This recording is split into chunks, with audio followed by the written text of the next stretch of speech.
All right, and we are live. So, hello, folks. Welcome to the Stingers Up podcast, episode number 2. I'm Chris Raymond. I'm your host, of course, and with me, joining me this time is going to be Veloy Tafoya, the awesome, the amazing, the ruggedly bearded Veloy Tafoya. Veloy, how you doing today? I'm doing great, Chris. I'm a big fan of this podcast. I've been listening since Uh, episode 1. So thanks for having me. It's great to be here. nice. I'm glad you could join us. I know episode 1 feels like so many years ago. Feels I like we've come remember a it like long it's way yesterday. ever since then. One whole episode. No, but I'm glad you've been a loyal listener since day one. And I'm glad, Absolutely. no, I'm glad we could get you on the podcast. So I know I kind of asked you a little bit before we started, but I guess how you feeling today? Having a good day so far? I am feeling okay, ignoring my assignments that are due until just a few hours from now. Got stuff that's due at midnight, so I'll worry about Nice. that as we get closer. That's You're my like, fatal if it's flaw.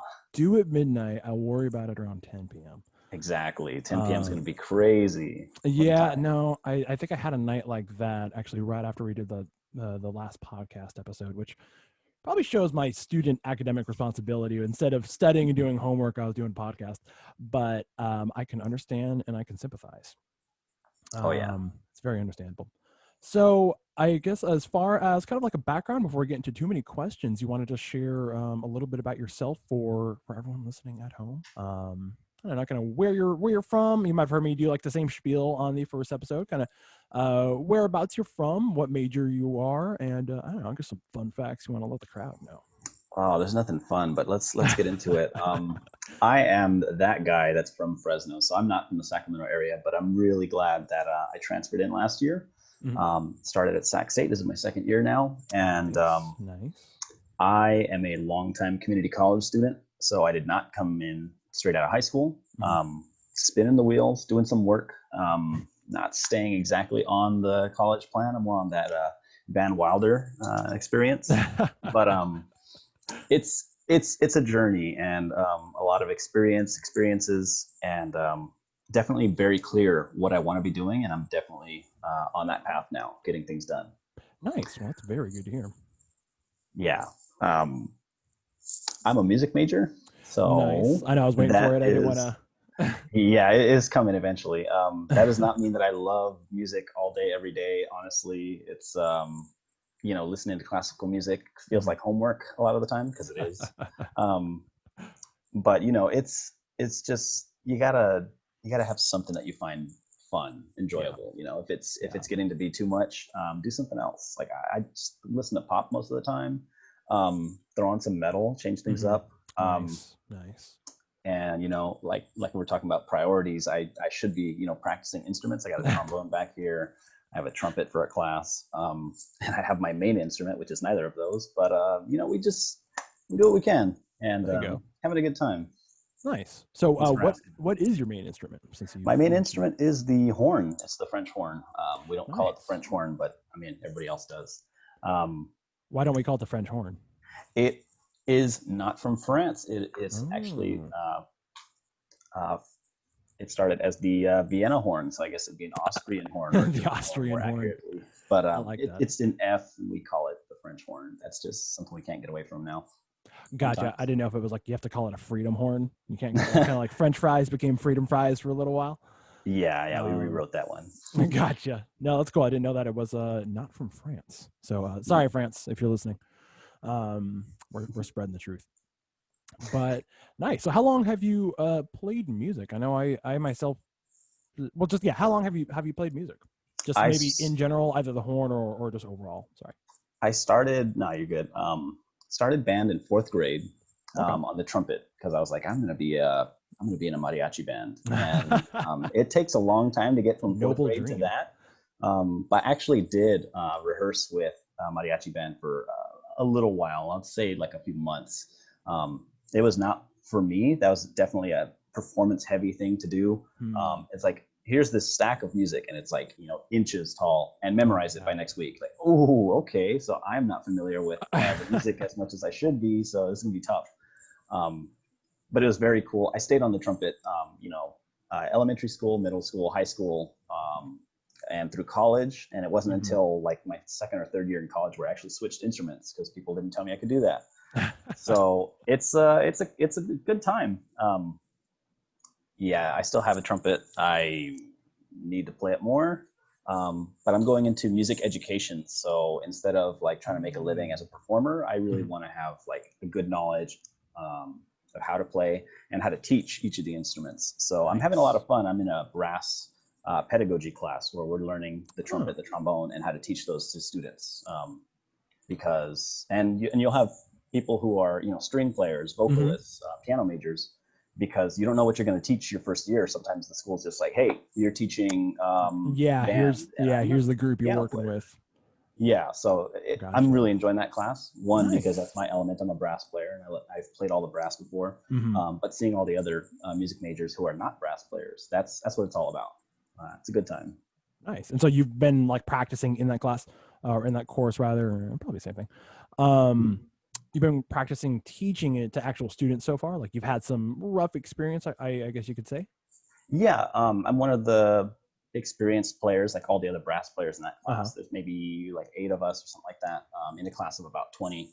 So we're kind of demonstrating half the time. I like the But quotes behind it. yeah, the professor is really just like, here's what you need to do. You need to practice and learn how this works, which is Yeah. like, okay, that's easy for me. But yeah, you're seeing for, let's say, somebody who's playing a string instrument, like, how do I, what is this? It's like, it's more than just blowing. There's a technique. It's not that interesting, but Yeah. it takes some work. Um, and that's really what I love. I'm really happy that Mhm. I'm in music education. That's the kind of thing that I like to see in other music majors, and also that's basically what you're going to be doing is teaching people how do you make sound on this big tube. That's a good way Yeah, to that's put my it. life. No, that's cool. I like how you're getting into that. You kind of get in the mix of the, the applied, just learning how to play it, or just technique of it. I feel like I'm not using the right terms, but the I don't use the technique of right the terms. music. There we go. Yeah, the technique of the music as well as learning how to play it, which I'm sure they say teaching something. If you teach something, it's going to make you better at it. Do you feel that teaching the music or teaching how to play the music, just in the experience or the time, the duration that you've been doing it, do you feel that that's made you a better musician, just overall? Um, I think it helps in relating to other people. If you're all about performing, you kind of maybe just say, "Oh, well, how do you not get it?" I mean, I'm not saying that performance majors are like at each other's throats all the time. It has elements of that. It's kind of Yeah. like I need to succeed. Um, um, You're very kind of focused on your own performance because that is, or not your own performance, but just I guess your ability to play that music, because that's really what you're all about, I would imagine. yeah, it's really competitive, but Not in a I'm bad way. also like really self-critical, so that would not be a good move Mm, for me. gotcha. I'm Gotcha. really all about the collaborative kind of effort of Yeah. music education. It's like our goal is to have you learn or play, and it could be to a student or to you know uh, a fellow college student kind of thing. It's like Nice.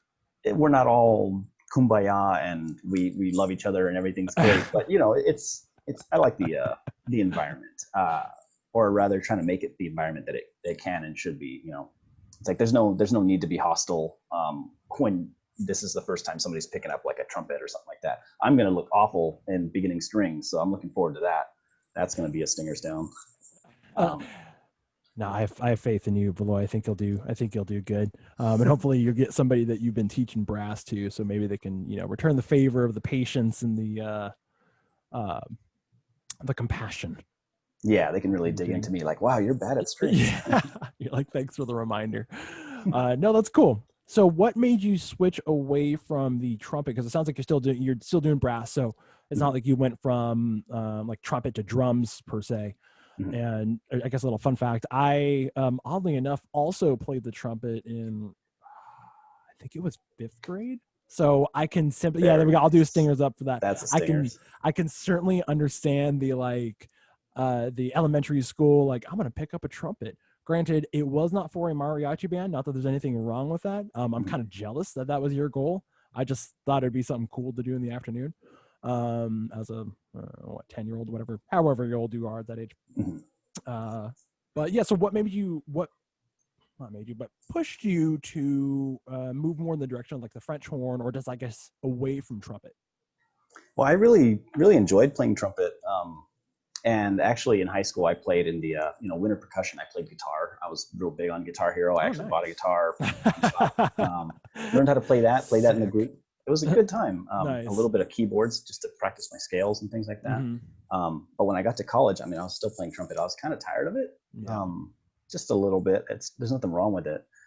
Just And wasn't, you weren't feeling it. Yeah. You if I yourself. practiced more, I would have been better. But really was kind of talking to my teacher. It almost happened by accident. Like it was a winter break, Hmm. and the teacher was like, "We don't have any horn players next semester. This is a community college, so it's Hmm. like you get who you get, and you just make the best of it." And Yeah. I told him like, "Well, you got like a packet of notes I can look at, and like let me borrow a horn over the winter, and I'll see what I can do." And yeah, he said yeah, and I was just able to play horn. We ended up having a bunch of horns, but I stayed on it, and I really practiced and had a lot of gumption and gusto for that. So it was a good Nice. time, um, and I really did it as kind of a not just to play in the group, but also as a Hmm. teaching thing. I could like teach trumpet in my sleep. I played it my whole life. Horn is one of those instruments where the band director's like, "Here you go," and then they forget about them the whole year. And I don't want to be one of those teachers or have that level of knowledge. It's Yeah. like really so I can better teach that one because I think because I've been doing brass the whole time, they're all easy enough to teach. And the horn is where you're really going to have a student struggle, and I want to be able to help with that. Now, not to open up too much of a musical detail can of worms here, but out of curiosity, why would it be, I guess, more difficult than, say, playing the trumpet? I guess as somebody who has played trumpet probably a good little while ago, more years than I'd like to share on the podcast. But why would you say that's more difficult to learn, I guess, versus trumpet, or either maybe versus a different instrument? Yeah, that's interesting because there are some people, I don't know how they do it, who do start on French horn. And I would hope they had a teacher their first year or they're learning something. It's, let's not get technical about it, but the notes are closer together If you want to, you can get technical. in a way. Oh man. Well, first of all, if you have a double horn, that means there's a thumb trigger. So you actually have two sets of tubing. You flick between the two of them to play different notes. That's a whole, hopefully don't start kids on that. But also the notes are closer together. So it's like playing the trumpet, but really high where like your notes are close. And if you miss one, it's like the next one's right there. Yeah, gotcha. For the horn, that's the mid range. That's your starting point. It's like, oh no, you're throwing darts and they're going everywhere. Yeah. Yeah, it's a wild ride. Okay. So there's a lot of I guess blowing control. I feel like there's a better word for like when you're working to the spout or whatnot. I do not know terms for music anymore, as you can tell. But no, that's really cool. Like that you're just kind of getting into that. I like that you've been playing music. Like I know I mentioned I started playing trumpet, or I played trumpet when I was younger as a kid, but I certainly didn't stick with it. Like I play guitar here and there. I have a bass Nice. somewhere. It's probably There it accumulating. is. Yeah, it's probably accumulating more dust than it should be. Um, but that's really cool that you stuck with it and kept playing it. And even if it's not the same instrument, you've still been working on that musicianship. Because to me, it's not like about playing one instrument. I'm sure David Rosas can attest to this. I think he's got like a million different instruments, and hopefully we can get him on for the podcast. But Yeah, nice. it's cool that even though you haven't been doing the same instrument, which I think is even better, that you've kind of branched out, have a couple things that you've been kind of just holding that musicianship for a good number of years. That's awesome. Yeah, and I'm not good at the other stuff, but I did a semester of percussion at community college. I did a semester of Nice. choir, college choir even. So like having no choir experience before, Mm-hmm. just like you're a horn player, you have good enough ears, like figure it out. And it was great. Like I didn't take a woodwind class, but I'll have to here at Sac State. I'm loving it. Like honestly, Nice. the again, I might have to do any number of things. I think towards the end of the music education path here, there's like a beginning guitar class Mm. because more than likely they're like, I'm going to be a band director, and they go, guess what? Here's 12 guitar students. Yeah. I hope you know what you're doing. No, or at least know Because good enough luck. to be able to handle them and use them appropriately and teach them to the best of their potential. Yeah. Mm-hmm. Yeah. Nice. Yeah, no, I also have like a bongo drum, and that unfortunately I didn't bring anything in here so I could like grab it really quick, but the drums is always a fun thing to play. Mm-hmm. So I presume then you're taking some music courses this semester? That is true. Before I go into those, I do also have this MIDI keyboard right here next Oh, to me. nice. And I had to figure it out so I could actually get sound out of it because it doesn't have speakers on board. One of those classes is a music notation class. Okay. So we're learning about MIDI and formatting and entering um, Mm, so that I can push a key on the keyboard and use have that it one. pop up on screen. Ah, It's a great class, honestly. And I was able to get the keyboard from the school. They're doing a lot to take care of really? students because even the piano classes, Hmm. piano for music majors, um, there's some people who just don't have access to a piano, and Yeah. so they're I like mean, that's really taking understandable. care of Yeah. people. That's Yeah, that's something that like you either have or you don't. Not everyone necessarily has a piano or even a keyboard around. Um, yeah, you especially with know, everything closed up. It's like where are you gonna, where am I where you're supposed to gonna practice? go, or if you wanted to save up for it, some folks aren't necessarily in the best, financial spot to do so. Yeah, Um, piano's not going to be on the high on the on the priority list list, this yeah, time. it's on that budget piano, but I'm sure they exist. But no, that's really cool. I know as far as musicianship, I haven't really done much in terms of performance, but I certainly went through and like essentially I'm a couple of courses short at the community college, but done a lot of commercial recording experience. Oh, nice, cool. So I definitely had some experience with MIDI and using that and plugging enough to when you held with the keyboard, I was like, whoa, that's awesome. Does it have like the drum pads on it, like where you can assign sounds to it? Sorry, guys, we're nerding out over music right now. Absolutely. It does have, I think, 8 pads. There's a bunch of numbers and Oh, that's so buttons cool. and knobs. I was pretty much just playing it because I was lagging it on my actual piano class. I'm like, oh, I have to play this by midnight tonight. So I'll do mostly piano playing. But yeah, I've got a lot of knobs and dials to work with. So it does a lot, and I just have to figure it out. That's cool. That's going on the list. So the reason I ask folks, if you're are like, why is he curious about buttons or drum pads? It's really cool if you're doing like mixing or any sort of like online or digital rather, like production. Mhm. Because as you can imagine, you can assign those to different sounds and get your Dr. Dre on, as I like to say. But That's the no, that's dream. cool. Yeah, it's a dream. No, that's cool that they're providing those pianos for you to be able to take that course right now. Especially since you can't be able to, you're not able to go into campus, or it's much more difficult to do so. But what else are you taking? Oh, that's right. So I do have some classes that are in person, and also we've gone to school to pick up things like the Mm-hmm. trombone. I had my own trumpet, so I didn't need to get that. The keyboard, I went like to the bookstore and the music building in one day, Gotcha. and got too much to carry. So I was like, oh, this is awful. I basically had to walk home with a keyboard Like, and the where's trombone that in my shuttle arms. when I need it? Yeah, I was like, I Yeah. don't need my car today, and that was a mistake.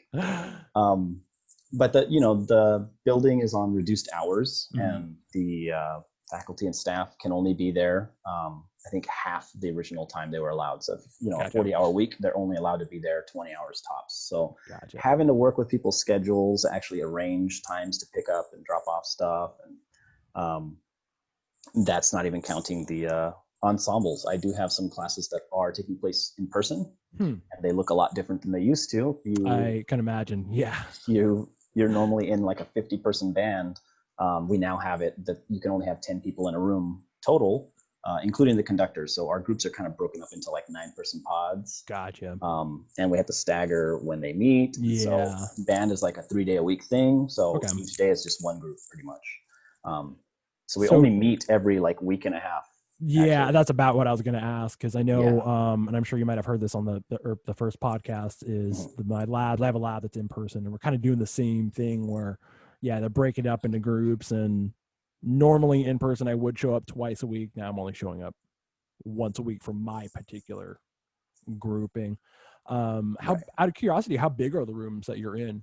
Not to get too Um, critical, just I know it's like in the music area, so I didn't know if it was like a larger, it's like practice room type of area. No, it's the larger rooms. It's the band room Okay, that I'm in for the wind ensemble and also the orchestra rehearsals. gotcha. I don't know the measurements. They're big. Yeah, I need the square footage right now. Yeah, we have classrooms on the second and third floors that actually I have individual lessons with my horn teacher. Okay, And so those are one-on-one. We also space it out so that yeah. there's at least half an hour to an hour between students for the ventilation to clear up Oh, that's cool. the air and Yeah, all that.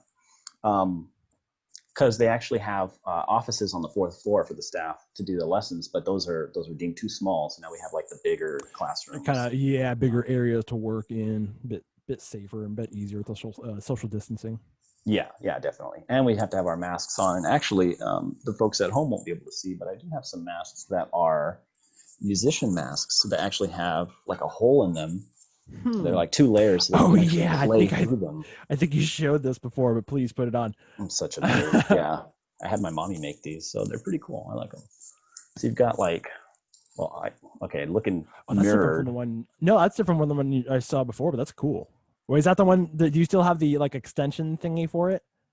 Like The the extender. you showed me one that had a metal proboscis like attachment for it. Like I think it was during one of the little Zoom checkups, but no, either way, that is cool. I like how it has the sort of like opening, but it's still a flap for those who aren't watching, who are just listening. It kind of has like a little cut through, but it's I'm trying to think of a way to describe it. Yeah, it's kind of a flap, so you don't necessarily. Yeah, there you go.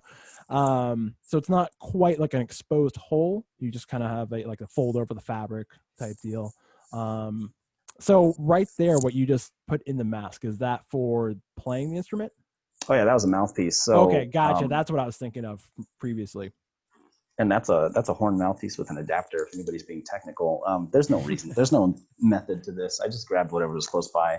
I have a tube of mouthpiece right here. There's really no reason for me to have that, but that's a struggle to get in the mask. So the player actually takes off the mask, puts the mouthpiece through it, and then puts the mask on. Run it back through. Yeah, we do crazy things and make music, folks.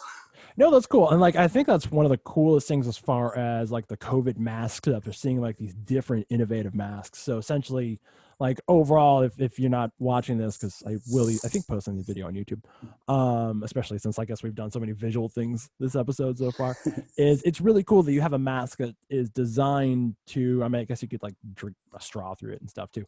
Oh, that's the first thing people say. Oh, yeah, I could drink coffee out of that. I'm like, yeah, you can actually. Yeah, but it's cool that you have one like that that's adapted for playing the music and not having to be like, hey guys, I'm gonna go stand 20 feet off in the corner. I'm sure you guys are still social distancing, but it's cool that you have one that's adapted for playing the music. Yeah, it works pretty well most of the time. Just getting the sizing right. I have this beard that just makes my life miserable sometimes, but it leaves like a mark right here on my chin, so you can tell when I've been wearing a mask. Like the beard's kind of sticking out underneath. Now, and I have no scientific data behind me to push this part, but how do you feel in your own personal just opinion, I guess, not as experts, how do you feel that the mask works with the beard? Not like how it works, but do you personally feel like it protects you well? And I'm not saying it doesn't. I'm just honestly just curious. As somebody who's clean shaven right now. Yeah, in my unscientific opinion, I think it would work better if I were clean shaven. So that I'm kind of shooting myself in the foot, keeping the beard. But we also have more than 6 feet. I think we're set up 8 feet apart when we're in the rehearsal space.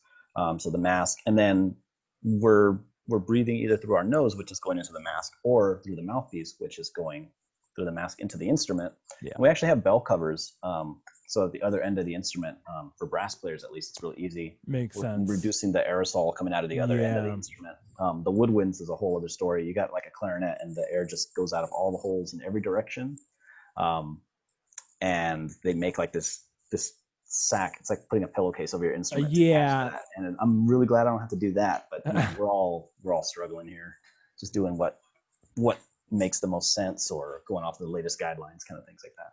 No, definitely. And it's very good to hear that not only you, but everyone's following the social distancing. I know every program I've seen being on campus I don't want to make it sound like, oh, no one's following them on campus. No, everything I've seen on campus has been really good about following distancing.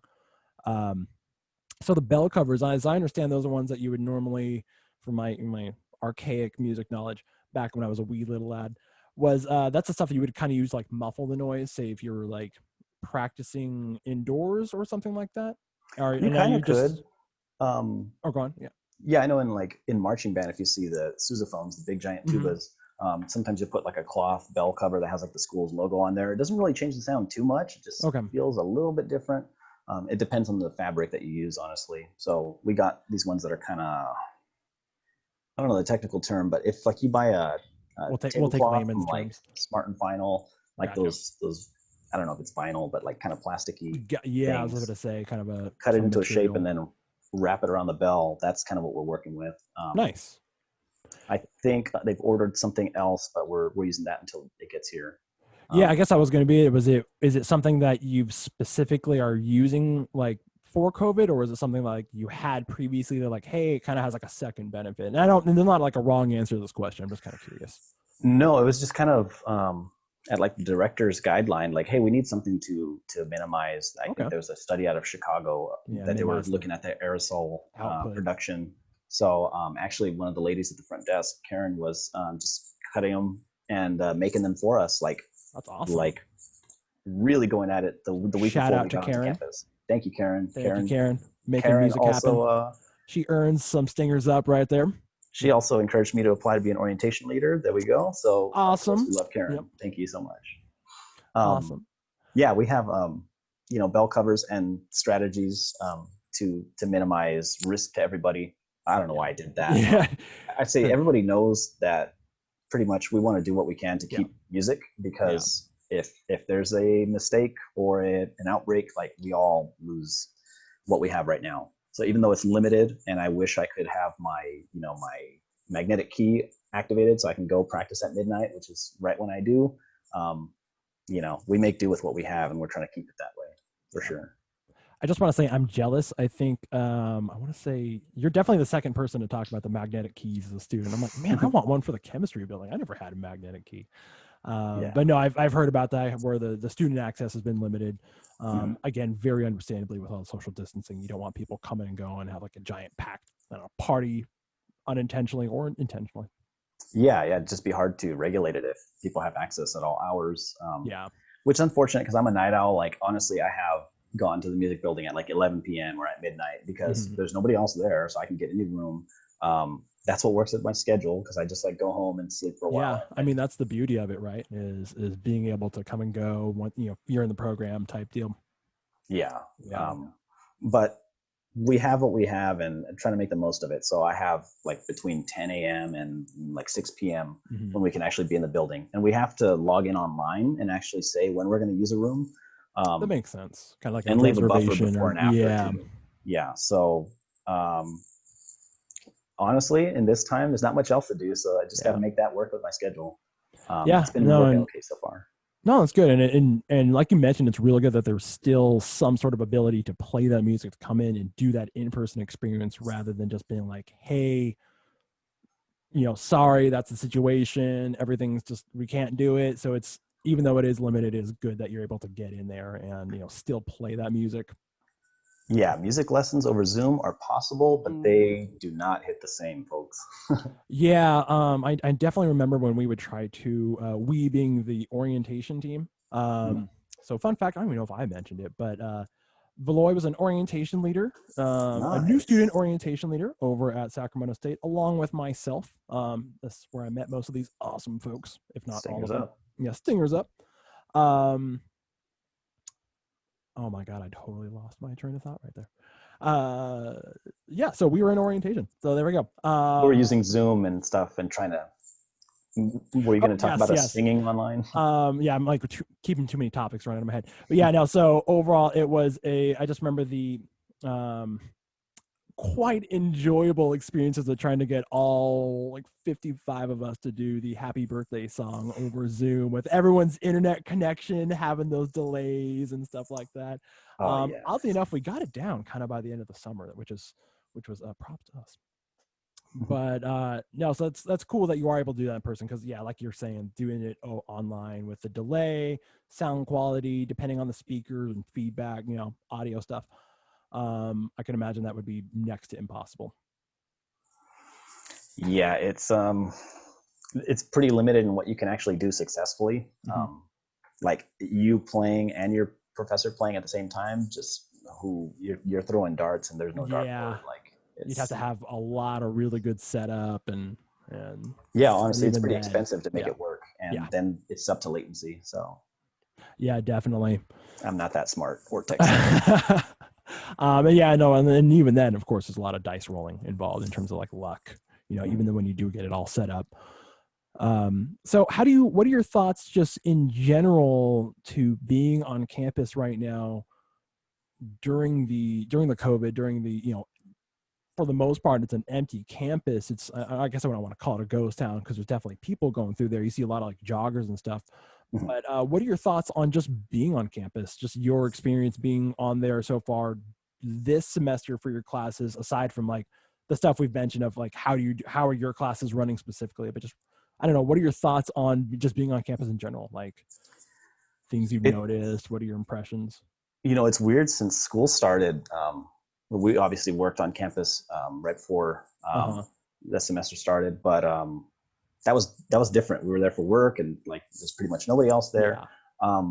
When school started, I went to the bookstore one day, and I was Hmm. like, I didn't know they were open. Like I don't know what I was expecting, but like Yeah. obviously they check your Oh, temperature, and like oh, there's a line is spaced out. But I was like kind of hesitant to go on campus and explore. So I really haven't gone yeah. anywhere other than like the music building Yeah. and the Places you just bookstore that one had to time. go and so on and so forth. Yeah, and in the music building, they're like, you can't hang out before class, you can't hang out after class. Like, get out of here, space out, go Yeah. away, Yeah. nicely. Um, Yeah. but so that's pretty much what I've been doing, and I don't drive to campus either. I'm staying 2 blocks That's away from right. Yeah. campus at the lofts, which is very close, Hmm. and I have a parking spot here. Even though the lot is very empty, I'm not saying anything about that. But I don't have a permit for on campus. I Okay. have a skateboard, so I just kind of roll over there. Um, Gotcha. So you just have like the and resident hall pass, but not the full one, like for the other spaces on campus. right, yeah, Gotcha. yeah. Okay. Well, Yeah. actually, nothing on campus. I park here at my the place that I'm at. So it's Oh, off oh, campus. yeah. Gotcha. Gotcha. Yeah. Yeah, As you can tell, I don't know the local housing that well by name, um, but yeah. gotcha. It's it's fine. It's like the Mhm. only thing that I really. I know you and Austin were talking about exercise, and I know Darum's gonna hate it, like that I don't exercise. But honestly, I skate to class, and that's kind of it. For the most part, I go to the store. Sometimes I take the skateboard. Sometimes I take the car. There That's you go. that's my workout plan. Well, I That's mean, what I got. at least you're kind of in a spot where that's more viable. I don't want to say more possible because I can certainly like if I had a skateboard or bike or whatnot, I could take it. But I know so myself, I live out in kind of the suburbs. Like I certainly wouldn't want to skateboard all the way into Sac State and even going to the store can kind of be like a bit far, especially like in the heat. You're kind of going, I got that car right there. Um, but as far as going into campus, has it felt weird for you being on campus when, especially during the beginning of the semester, it would normally be like this giant bustling sort of center of activity, tons of people?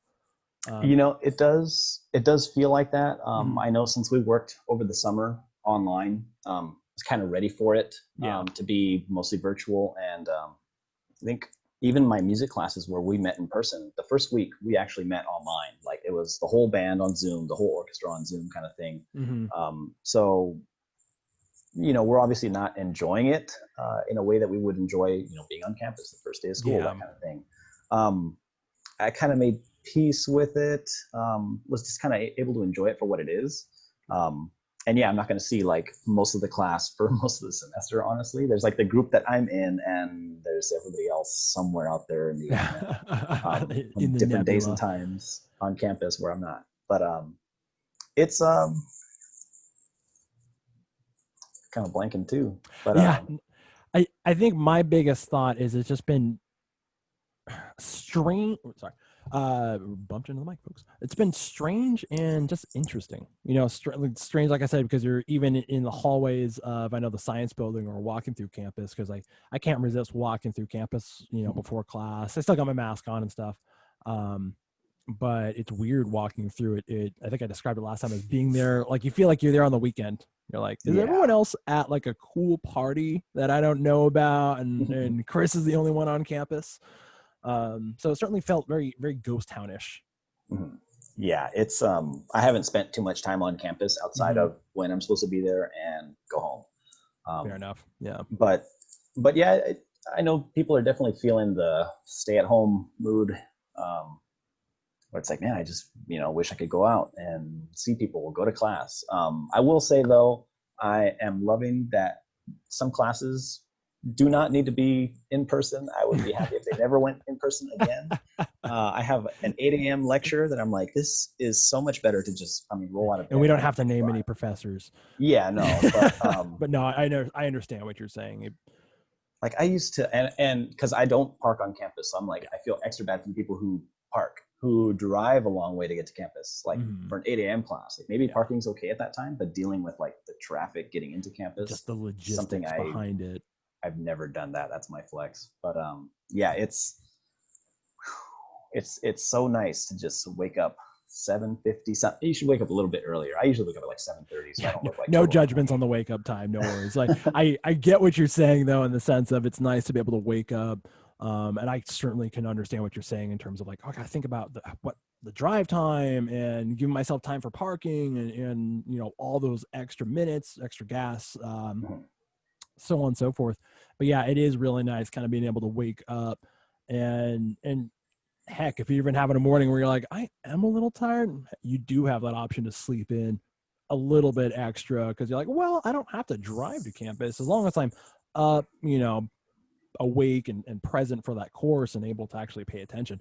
Um, I thought you were and going somewhere else there. I was like, yeah, I have slept through a class, oh or yeah, I definitely have done that back in spring when we were mhm. first switching over. I'd wake up and I'm like, oh man, kind of had. Oh, I think class just ended 10 minutes ago. I better shoot an email to the professor. I should Uh, correct that. This semester, I haven't slept through a class, but I did attend a class while in bed. I mhm. kept my camera off. I'm like, you know what? This is what I can do. Headphones on, just in bed. I don't Yeah. recommend. I'm not saying that's me all the time, folks. Yeah, You be these are responsible, just but honest confessions, not recommendations for how to approach an online course. it happens. I'm not perfect. Um, no, and I understand that certainly. Like and of course, like you said, you're not. This isn't like your habit of doing it. But I guess it is nice overall that it sounds bad, but like you do have that option where it's like I said, you just have a lot more flexibility with what you want to do when you're learning, And I remember saying this to a lot of students over the summer, like, hey, if you're hungry during class, like I probably turn your mic off while you're doing it, but hey, bring your food right there, and don't make a mess on camera, but enjoy yourself. It doesn't necessarily have to be the same experience of that in person. I don't want to be too loud eating or like make too much noise or whatnot. Oh Um, yeah, definitely the 12 o'clock class is where the eating on camera gang comes out in full force. yeah, I know I play music in the background personally. Oh, Like in lecture and a lot of like I'll pick music that doesn't have words in it. So it's like I'm still able to listen to the professor, but right. it's like, hey, yeah, no, why not just make it a little more interesting, especially just sitting in front of the computer, kind of like, all right. I know in my lectures that I'm in, there's very little interaction in terms of just with the students and stuff. So at least on my Right. part, I'm kind of just sitting, listening, taking notes and stuff. So I know being able to put that music on in the background and still be able to lecture, it's like, or listen to lecture rather, is like, oh, okay, this is nice. I like Oh, this. isn't it awful when the professor asks a question and nobody says anything and like cameras are off and teachers like, so what do you all think about this? Does anybody have any thoughts on it? It's like, oh, please. Like I actually turned my mic on and Yeah, talk and camera on because over the summer when we worked, we you know what you it feels definitely like. learned. Yeah, yeah. No, And then I I've end had up being that guy who answers the teacher all the time. It's like it's come on, man. I'm over that. I was always that guy. I feel a lot of times in person too, just because like I know from doing tutoring, it's like, hey, let's just it sounds like I just want to move the lecture along. Mhm. One, we should answer them. It's just a good respect to Yeah, give an answer to the professor. But sometimes it's like, all right, come on, if it was like a rhetorical question, it's like just give them a response, give them some feedback. Like let's just move through it. yeah. God, that sounds so bad, but it's like, okay, just I guess play the game. If there's going for some feedback, give them some feedback. Like it'll be more interesting. Um, Yeah, definitely. and so I've definitely tried to do that And I feel like every lecture I'm getting a little bit better about making sure I give that good feedback, especially being the orientation leader where you're so used to just like giving the spiel rather than listening to it. But yeah, I try to be like, okay, I'm going to respond to the mic, use the reactions. Admittedly, he does like a lot of longer presentations on PowerPoint, so we mostly keep our cameras off, the students, just because Okay. we're not really looking at cameras. But Mhm. that being said, like every time is they're trying to go for some feedback, I try to throw in a reaction or type in the box or like turn on the microphone and give a verbal response of like, hey, sounds good, professor. End of every lecture, like, hey man, have a good day, try to still maintain that sort of personal interaction. Yeah, it's really weird. Like, obviously, you can just like slip out of class when it's in person and like not Yeah. say anything. But it's kind of a worse feeling, I think, for the professor when like people just log off and it's Yep. totally quiet. It's like, all right, well, see you all on Monday, and all the people are gone. Like, come on, Yeah, you do have some exactly. decency. Or they kind of gets towards my favorites, the like the 5 minutes before class is over and everyone's kind of looking at the clock and it's like, all right, tell you what, we can we're just gonna call it early. Yeah, just like you're saying, just participants goes from like 30 to 8 in about 0.5 seconds. Oh yeah, they were waiting on that button. Yeah, no, and but that I know I personally try to stick around. I partially just because the course material. I'm like, I have some questions, professor. I need you to help me with this stuff. But I know I've tried to make a little bit of, I guess, more effort than I normally would have just in person to make that interaction with the professor, just to make sure that, like you said, I know how it can feel from the other side when you're talking to what can feel like a mass of just anonymous folks, some screen. You're like, I don't even know if they listened. Did that work? Did I, say things right? Yeah, no, Yeah. professors are people too, folks. It's definitely nice to say hi and bye. And if you have questions, nobody wins if you don't ask them. So Yes. Yes. that's just general college know-how and tip is actually engage with the people that are there to answer questions for you. Yep. Yeah. Give them some feedback, give them some interaction, even if it's just a, hey, professor, like everything sounded good during the lecture. That way they can know, hey, it worked. Because I know, even being the orientation leader going through the beginning of the summer when we first transitioned over to virtual, because of course, like everyone else, we didn't expect to have to be going through that, and so there was a lot of that. Is this working? Are they able to even hear me? Yeah. Because being in the same room, you don't have to question much if someone can hear you unless you're whispering. But it's like, okay, did they hear me? Did that sound good? Did they word things correctly? So on and so forth. So it's always good to just, as Veloy mentioned, they are people. So they are people too.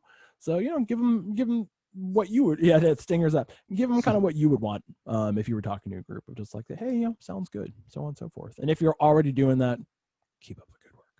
Yeah, and I'll say that I kind of helped or gave feedback to a professor last semester because Mm-hmm. things happened so quickly and we had to adjust. Like it was a class where the teacher was playing piano, and Zoom's compression is not great for music. So like the default settings were on, and as soon as you hit the keyboard, it just goes quiet because it like Gotcha. gets rid of that Yeah, background I noise. did It's kind like of, yeah. we need that background noise. That's our class. So just making those adjustments and like, hey, have you tried this? Check out this menu setting for audio and stuff like that. And the teachers have gotten a lot of training over the summer, like university wide. They really did that, like summer boot camp for professors. So setting up Canvas and setting up Zoom meetings and everything. So they really hit the ground running Yeah. for this semester. And I got to say, one thing that I really enjoy was, I'm pretty sure it's like a university wide thing, where the teachers were having like a discussion board on Canvas of like meet your fellow students. And I think that's great because you really don't get a lot of interaction outside of like breakout rooms. Like, I don't know who these Yeah. people are. I show up, they're a name on a list, and like they don't have a face because their cameras are off sometimes. Yeah. Um, that's really been great. And I know, I mean, I'll speak as one of the people who's just like, I miss people, you know. Oh, wow. Um, Definitely. and so some of us are dealing with this better than others, and it's still hard, you know. So taking those chances to mingle with your fellow students, the breakout rooms, go to office hours to actually um, chat with professors and get help on stuff. Yeah. Obviously, this is different than We were the all on semester that we campus or wanted, whatnot. and if we Yeah. were on campus, things would be that much quicker. But yeah, just trying to make the most of things because that's what we're at right now. So I know, and I definitely agree. Certainly try to, and I feel like I was kind of theme on the last episode as well. But that's really important right now with all the virtual environments. Education, is a very social environment. To be honest, I know that maybe not during an exam where it's all on you, Mhm. but it really is. It's a social experience to be working with a professor as well as your classmates. So certainly make that effort, if not a little bit of an extra effort than you might normally make. And certainly if there's something about Zoom that you don't think your professor knows, like, don't be a know-it-all, but if you can see they're maybe having an issue, like, don't be afraid to send them a little message, or even to say like, hey professor, this feature is actually here. Like, I know I had a professor who was kind of like, where are the reactions going when you're able to type them in? And I just let, hey, no worries, they're temporary. Mhm. Like, nothing's going wrong. And he was like, oh cool, like, thanks for letting me know. Because even Yeah. though they did go through that boot camp, just like everyone, there's still going to be those little features that maybe slip through the cracks or whatnot, or just like, oh, I just didn't know about that. Hmm. Um, Or if you're on speaker view and gallery view, you can see the reactions. Like just let them know, oh, this is going on in the chat box or something yeah, like that. yeah, a thumbs Um, up or something can go a long ways on the camera. yeah, there's a lot to keep track of on screen. As we found out, orientation. There's tabs and tabs and tabs and windows everywhere. So Yeah, just giving people some help and some slack when we can. definitely. Yeah, I had to do a presentation over Zoom last semester, Ooh. which it was about like a month in when everything was still a little new, and I was like, I don't know, do I have my camera on? Do I look at my screen? And it was on like HIV proteins or something. Good stuff. Good stuff. Oh man. Um, Fun fact: I'm a biochemistry major. I don't think I've done. I'm terrible about my own background for this podcast. I just want to hear about everyone else instead. I was gonna say you had me talk about music this whole time. I'm like, I want to hear more about Chris. Well, I'm sure I'll be getting some like science guests on here, so I didn't There we want every go. podcast to be science based, or just being like, hey, come on to the podcast so I could talk about me. But what was I gonna? So I know you mentioned you're taking some music classes and you've been in the program for some time now. Do you have any? Are all your professors, I should say, are they new to you, or are any of them, have you met them previously in person? Like, are there any like, oh, hey, I took this professor for this course, or maybe even just knew them from like a club, or I don't know, you saw them in the building and said hi, um, I feel like I've seen all of anything like them. that? Music is very connected. It's definitely not one of those things where it's like I hang out in this corner and like Mm-hmm. there's all the offices and I don't know any of those people. Not that I know everybody, but at least this semester, like we had concerts before, recitals, and it's like, hey, go see recitals of different people, support your fellow students. So like Nice. the Yeah. bassoon professor is now my music history professor for a class. Okay. So like I don't play bassoon. I don't think I went to the bassoon recital last semester, but great guy and really enjoying that class.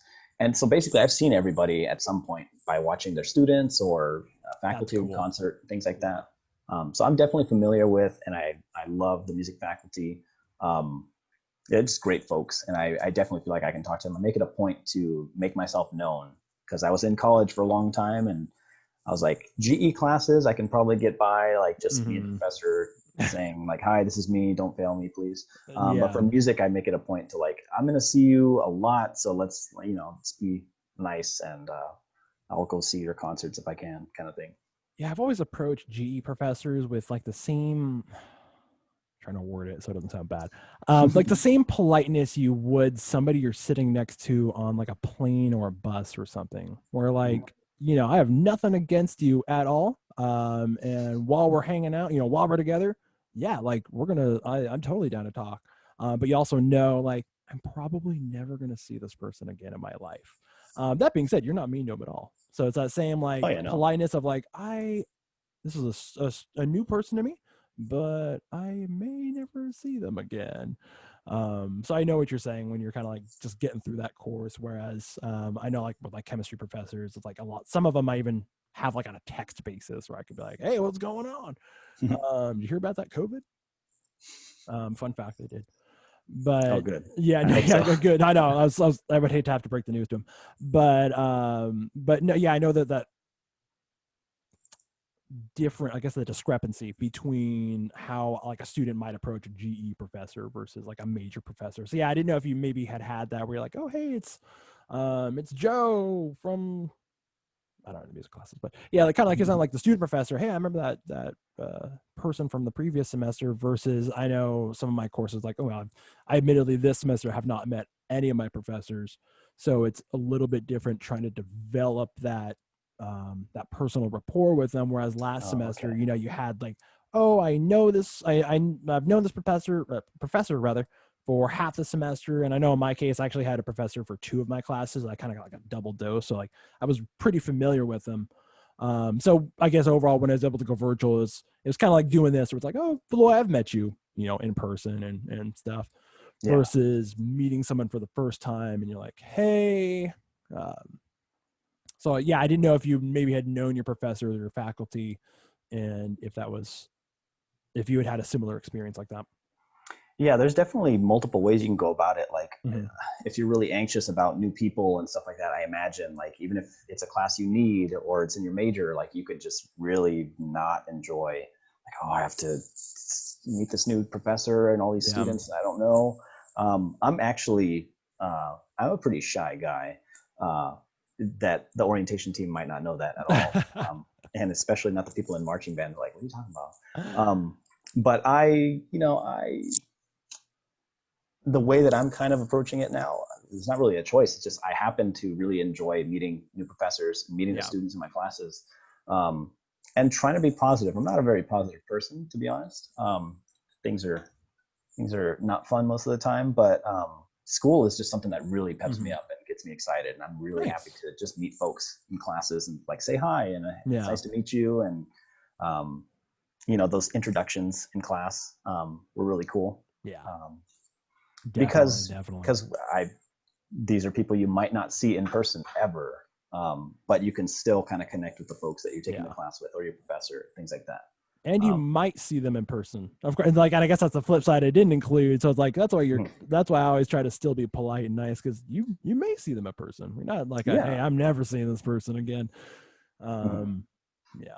And I just want to say, as a disclaimer, I've had many a great GE professors. I don't mean to badmouth or give GE professors a bad name for those listening. Oh no, I love my GE professor.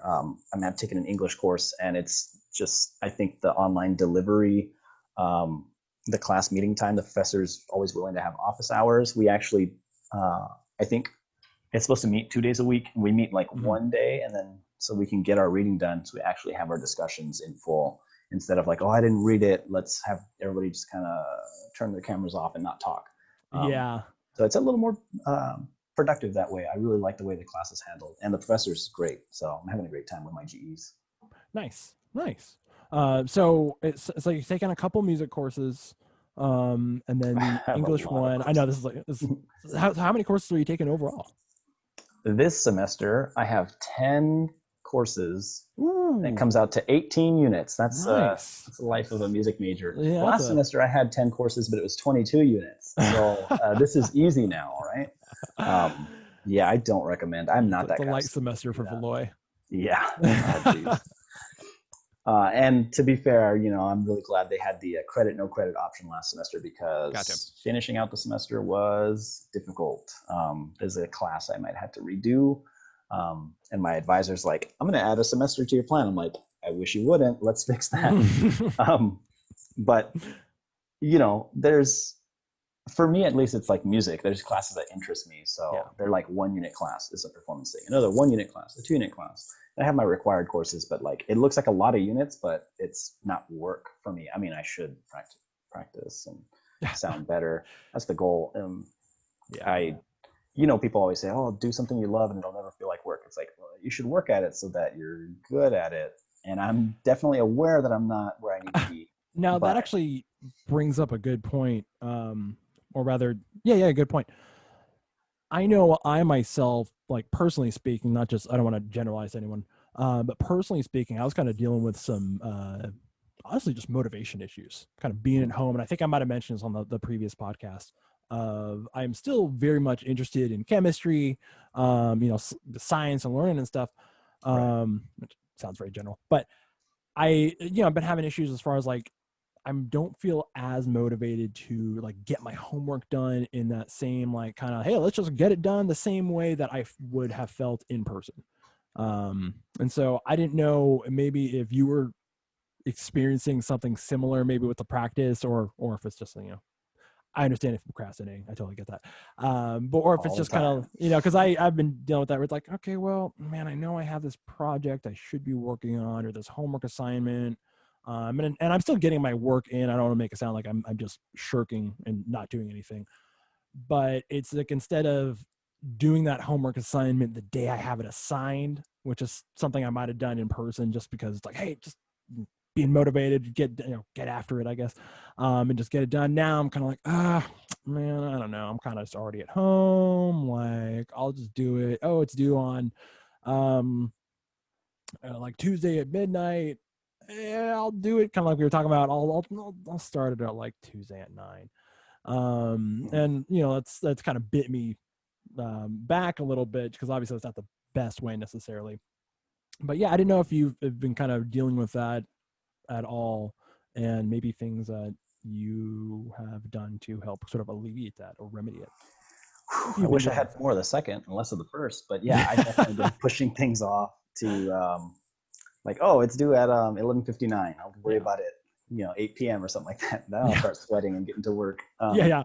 I really need to like schedule in, like, let's just work on something, not finish a paper. Let's just get started on something and see what happens. Because just working on things when it's not crunch time is really my like main goal, because that's all I do. Like last minute, like, let's crank out this paper. Yeah. It's 1 a.m. and it's due at 8 in the morning. I guess I'm not sleeping tonight, kind of thing. Yeah, definitely. Not It's not fun, and I'm not good at it either. So I don't know why I keep doing it. Well, it's one of those things, at least in my experience, where it's like, well, it worked out fine one time, therefore it will work out fine every time I do this. So it's like anecdotal evidence, I guess. And so you kind of justify it to yourself. But yeah, no, I've been certainly dealing with that. And I know the past week I've been getting a little better with it. I think honestly, just kind of starting the podcast really helped, just having a little bit extra. And maybe that's probably something that's, I just need to get more on, just finding more things to occupy my day. Cause normally in person, I'd have to get up and try to beat traffic and parking, and you were on campus and say walking around. Whereas now at home, it's like, well, I can get out a lecture, kind of log off the Zoom, and now I'll just watch some Netflix, or like I'm already at home kicking it in my chair, so let's just lounge. And then of course, just one of those things where you don't really deliberately go, I don't want to do any work for 2 days. You just get distracted, and then you're like, oh my God, where did those 2 days go, or whatever the time period. So yeah, I think that's really the key for me as well. It's just going, no, it's time to do this. Like, I don't know. I didn't know if you had any strategies that have been helping you kind of overcome that. I know it's making it sound really dramatic, but As much as I don't like having 8 a.m. classes, I think having like a set schedule, at mm-hmm. least a sleep schedule, waking up at the same time every day is what really helps, honestly. Yeah, I rolled out of bed late one day, but for the most part, actually from the like first week, I was able to wake up for my 8 a.m. classes. Like I didn't miss anything. Nice. Now, how awake I was feeling, I was actually feeling pretty good. And then it started catching up to me like week 2, week 3. I'm like, I need to not stay up so late on the weekends, because Monday Yeah. morning 8 a.m. is going to feel a lot worse. Um, but that's kind of, that structure is what's helping me, because otherwise, yeah, I'd just be kicking back, watching anything on YouTube, and Yeah. definitely not focused. I'm like, okay, how late can I push back this assignment that's due at 3 p.m.? Yeah. No, and that's the worst part too, is the self negotiation, where you're like, Mm-hmm. okay, no, I'm going to start working at 10 a.m. 10 a.m. rolls around.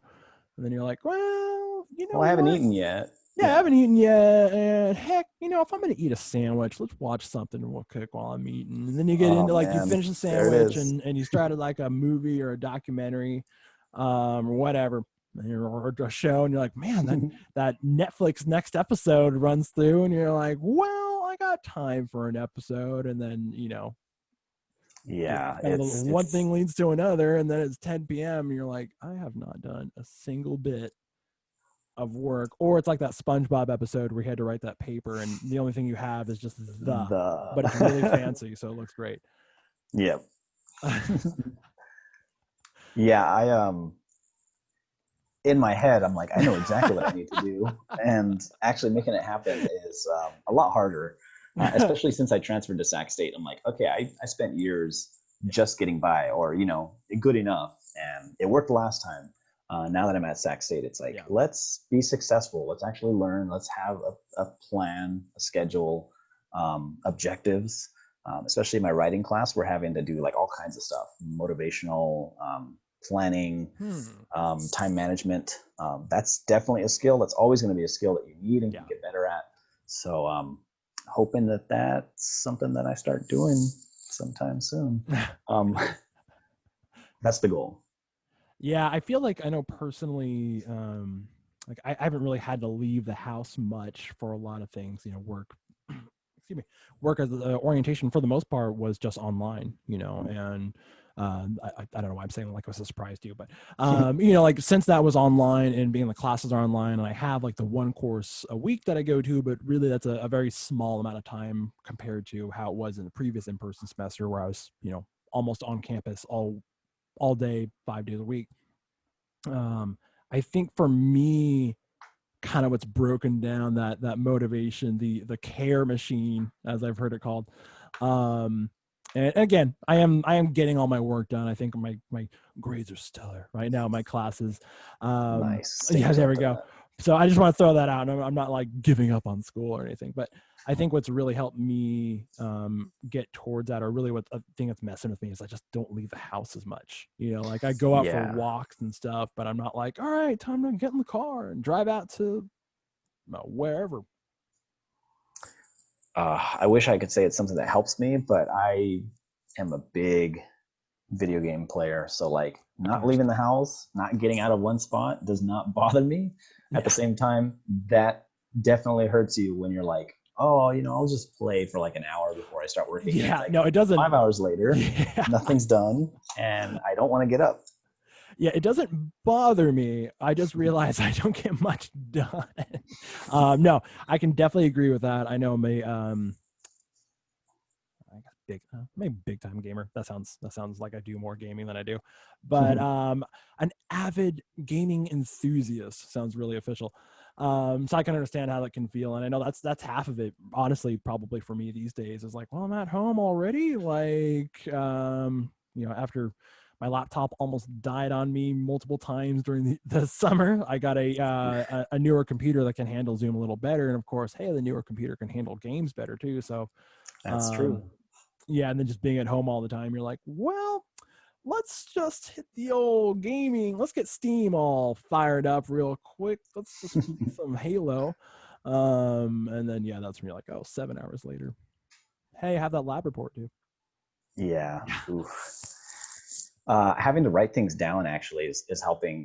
They gave us our planner for the summer, Mm, and I've been using that to write what assignment is due on what day. Because honestly, if you've probably heard it from a lot of people, but like checking Canvas and each course, like what's due in this class yeah. and when. Just going through it like once in the week, writing all that down for the week for the planner, Yeah. instead of like every day, like what's due, and you have to look up each class and then look up the next course and course and course. It's like just having it on paper where you can scratch them out when they're done and see when they're due is so much better. At least it helps me because I'm definitely like, let me wait till like 11 o'clock and then find out if anything's due today. That's a losing strategy every time. Yeah, yeah.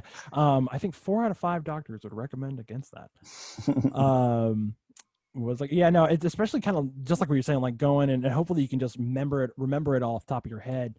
It certainly can work, and if there's folks out there who are able to do that, like, more power to you, keep it up.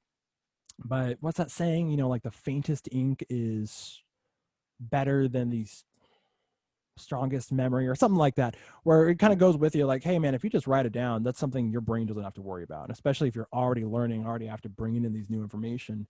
Like I don't, because I don't write it down on paper, but I do use like a calendar. I kind of have it, like, probably can't see the full quality, but yeah, overall I do write it down as well. And so I think just having that, something that even though it's all virtual, I guess I'm trying to make as much of it as I can in person, even if it's still in my room, Yeah. or wherever you're learning.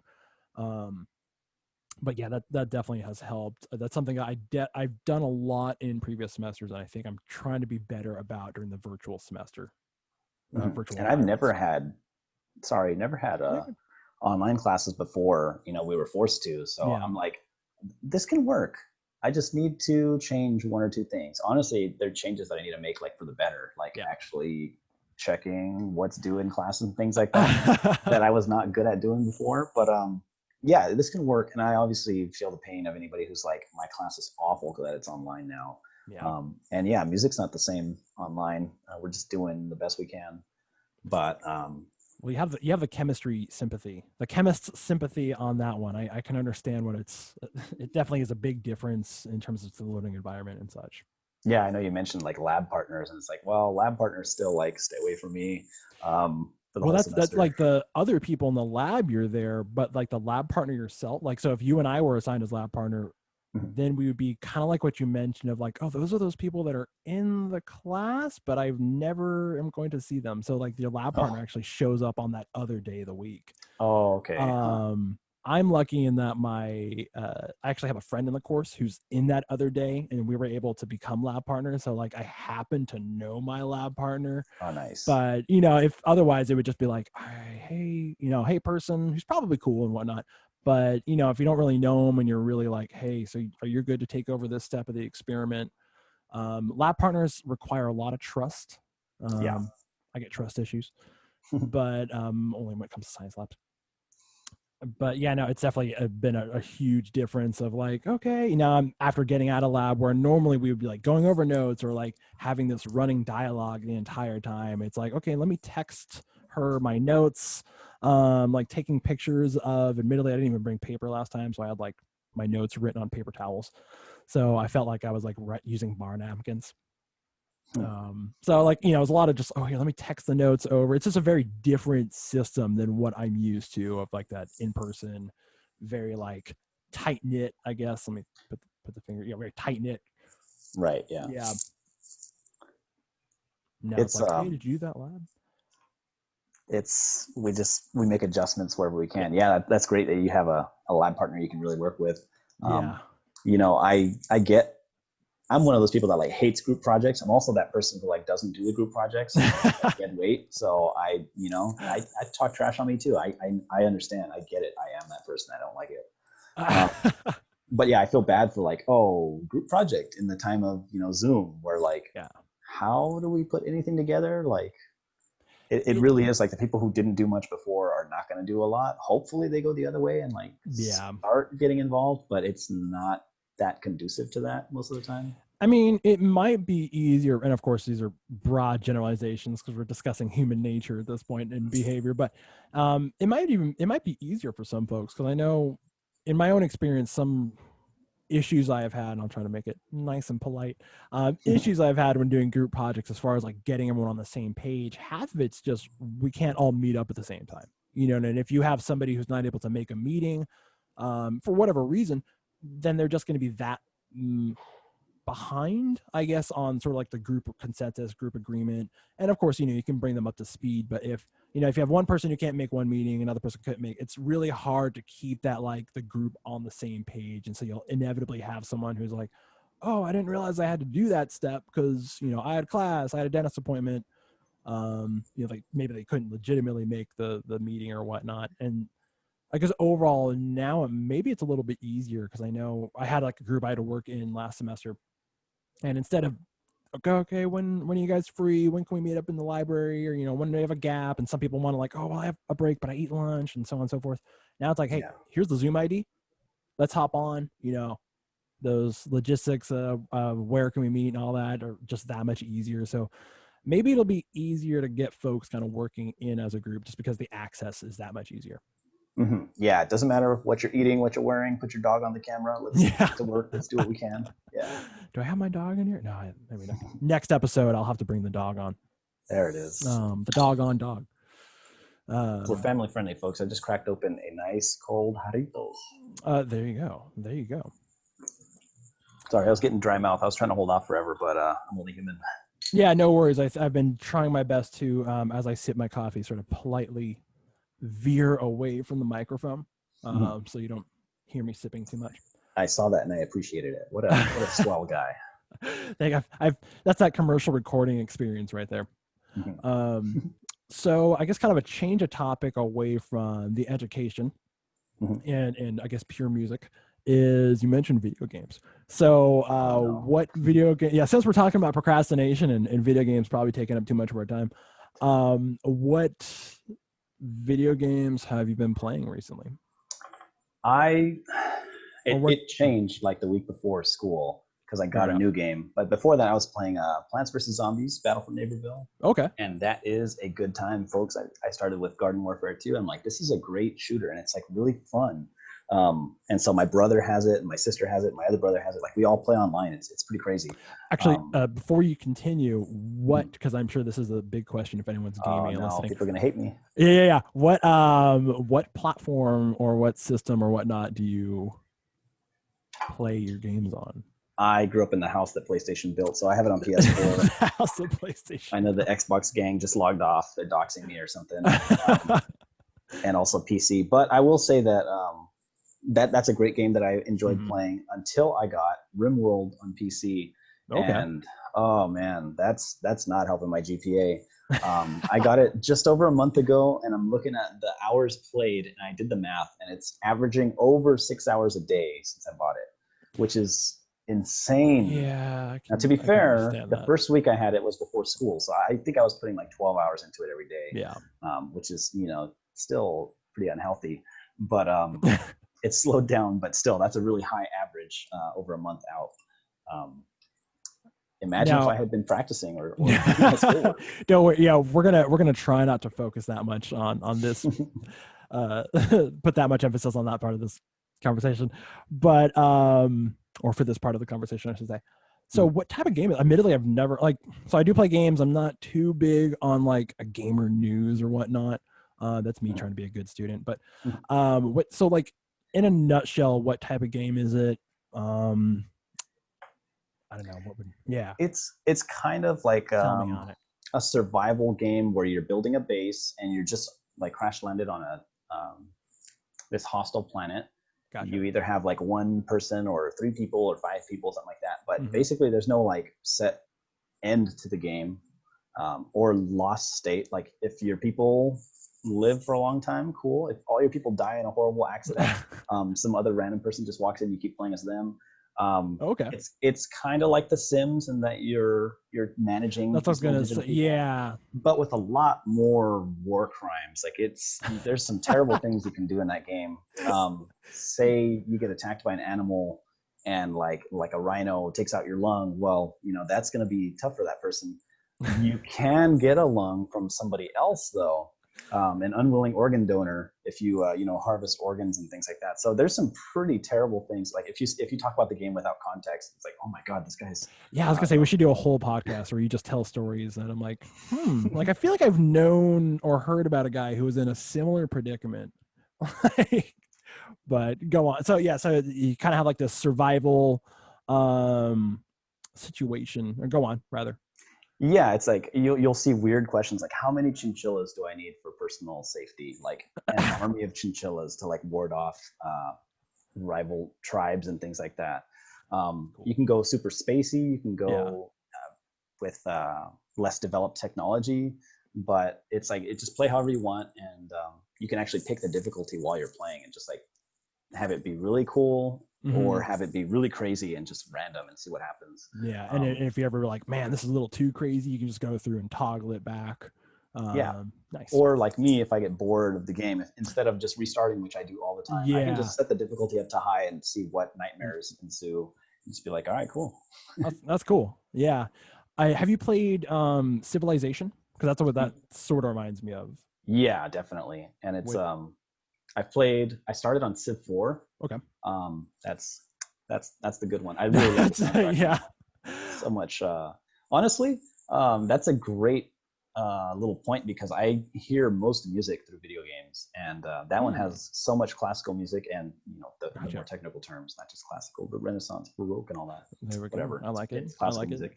Um, Pinky out. Stingers up. and Stingers up for classical music and games, and just music and games in general. That's definitely something that like people. You had people thinking that film music was not real music. And it's going to take a while for games to get the recognition. So That just same let me worry about those appreciation folks. of the soundtracks and such. Yeah. Yeah, but honestly, like I heard classical music for the first time through video games. Like I'm Hmm. doing a report on a guitarist whose music I heard in a 2004 video game about fighter jets, and it's like classical guitar. And Nice. I'm like, you know what? That stuck with me because that was a great game, and I love the soundtrack. You had me at fighter jets. Exactly. Yeah, Yeah. that's cool. Yeah, because no, I definitely can appreciate the some of the soundtracks in games. I know, I think one of like the first games I played that had like soundtrack that I was like, man, this music is awesome. Was probably was like the first Halo game, Hmm. which I cannot remember who the composer is for that, but either way, it was like an amazing soundtrack and kind of had one of those like, wow, this is like a thing. It was the first like video game that I played that I was like, I want to actually buy the CD of the Yeah. songs from this game, and I listened to them independently. And I thought it was so cool because I was in like 8th grade, uh, but no, that's pretty rad. And so you said you played Civ or Civilization. So Civilization is usually abbreviated to Civ. If anyone listening hears me say that, Mhm. um, and so you said like the Rim World's kind of similar to that style game where you're It's a little different because Civ is like managing and run. nations Yeah. against nations, and you're Uh huh. building tech and fighting. This one, it's kind of like you're just in a, let's say you're just in a field, like build a base and try to Okay. survive. Because when winter comes around, you might freeze to death. When summer comes around, your food might go That's some rotten real and you talk starve to right there. death. It's like, Yeah. it's actually pretty in depth, and there's some Yeah. crazy like realism going on in the game. That's It's cool. pretty funny. Um, and if you don't worry about losing so much, because you will lose eventually, it's one of those games like Dwarf Fortress and stuff like that, where like Yeah. losing is part of the game. Deal with it. Um, it's it's a good time. It's a great way to spend some time. I spend way too much time in it though, so it's worth every penny I spent on it, and I wish I didn't play it as much. Yeah, I was gonna say, if it's anything like Civ, which Civilization, I know that game is an incredible time sink. It's very easy to like lose 12 hours and just go, oh my god, what happened? It's already daylight. Um, Just one more turn. oh Those are yeah, the oh, famous just last one more words. turn, just one more turn. Definitely. Um, yeah, so I know I have a game. So I play on these days playing on PC. I do have my Nintendo Switch, which is actually right next to me. So Ah, I'll very cool. hold it up to the screen right here. I'm not, it's off, There it is. but yeah, so I'll play some games on Switch. I'll play some games on the computer or PC rather, probably the better way to say it. I know yeah, I definitely have a game on Steam since that for those who haven't used Steam, it does count your hours just to Mm. make you hyper aware of how much time you're wasting playing video games. Oh And yeah. I had one that was at I don't know exact count, but somewhere in the low um, hour count because really with orientation, especially working on campus, I really wasn't playing too much games. Mhm. And then yeah, there was like we had that little break in between the semester starting, and now that it's a little bit of a reduced load with the semester going. It was probably like in the 20 hours played on this game. Now it's at like let's see, I was playing this morning. It's at like 130 or 140 hours, and I was like, yeah, there we go. It's probably why I'm not getting my homework done in a more timely manner. Well on the way. Yeah, pumping up Yeah, those hours.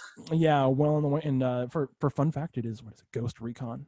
I'm a big Tom Clancy fan, Oh, so very cool. um, I never got any of those games, but yeah, I played.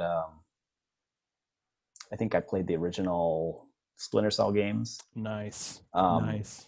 the first Rainbow Six way back on PS1. Oh, that's such a I've good been game. wanting to get into those Tom Clancy games because they look cool. I like the tactics. Yeah, I was like a weird kid who somebody had given me the book Rainbow Six. I have that too. I don't know why I brought it. I've It's never such even a read good it. book. I'm going to. Yeah. I know I'm popping open a can of worms by talking about books, but yeah, somebody gave that to me when I was like 7th or 8th grade. I guess I always get the ages weird. Whatever age you are at that time. Mhm. And I make it sound like I'm crazy old, like 13ish or whatnot. Mhm. And so like, and for those who aren't aware, Rainbow Six, Tom Clancy is kind of like a military writer, and Rainbow Six is like the super like elite soldiers who do like crazy anti-terrorist missions. I don't want to get into too many details. Um, and yeah, so I was like a little kid reading this, and I was like, "Oh my god, this is the coolest book I've ever read." I think it starts off with like some guys take over a plane and some dude who's just on the plane is like, not gonna happen. And he does like some cool James Bond karate or something and like saves the plane. And you're like, oh my God, I'm 13. This is the coolest book I've ever read. Harry Potter never did this. And I do love Harry Potter, folks. But so yeah, it was like, so I definitely, that got me into the games. And yeah, fast forward to now where I'm like, man, I really should have homework or chemistry that I should be working on. But man, I could just 30 more minutes, just 30 more minutes. Just doing a round in Rainbow Six Siege is something I haven't played in a while, but it's like, if I jumped on, I'd probably be on for a few hours. So I try not to, but that's a good time. Yeah, no, I've actually, this particular game has a lot more because I know the Rainbow Six Siege is mostly multiplayer. This particular one was it Wildlands. Okay, nice. Is a great game if anyone's played it. It has like multiplayer, but it's also got like a really big one player, like single player. One player sounds really lonely. Single player does too, but it has like a pretty big like non-multiplayer campaign mode, which is great. I know for like the student life because I know it's easier to like stop playing a game. Yeah. If I'm not online, and it's like, oh, but I'm doing this thing. It's like, oh, here, let me just turn it off and I'll walk away from it. Yeah, I think it has co-op in it too, doesn't it? Yeah, I was gonna say the upside about it is it does have that option to where if I did want to play multiplayer, get in some other folks on it, it does have that option. Cool, nice, super fun game that you can waste way too much time. Yeah, sorry folks, we jumped from like music to education to now we're talking about video games. It happens. That's life. I know some folks on the team were gamers, so hopefully this is their section. Yeah, I know it's been interesting switching from the console life. And previously, before I had the Nintendo Switch, I did have the, I think it was a PlayStation 3 I had. I don't know why, I think it was a PlayStation 3. And so, like, I definitely was on that console life, having, like, the laptop. And so, like, you could play a couple games on a laptop, but usually they're not geared towards, like, a gaming performance. I mostly had it for, school and doing things like that. Administrative purposes. And so now having like a little bit of a better computer, like I said, to handle Zoom, it's like, oh man, now I can play all those cool computer games that I haven't been able to play. So I was gonna say, is RimWorld, is that multiplayer, or is that more of like an online, or if it's both, which one do you usually play as? I think it's only single player, honestly. Okay. So it's just like you against the AI storyteller. So sometimes it's just, hey, let's kick back and like build a base and have fun. Or it's cool. Like, hey, show me no mercy and just throw something at me. And it's like, you're not even trying to win. It's just, you're trying to like tell a story. Like my just whole colony was, time.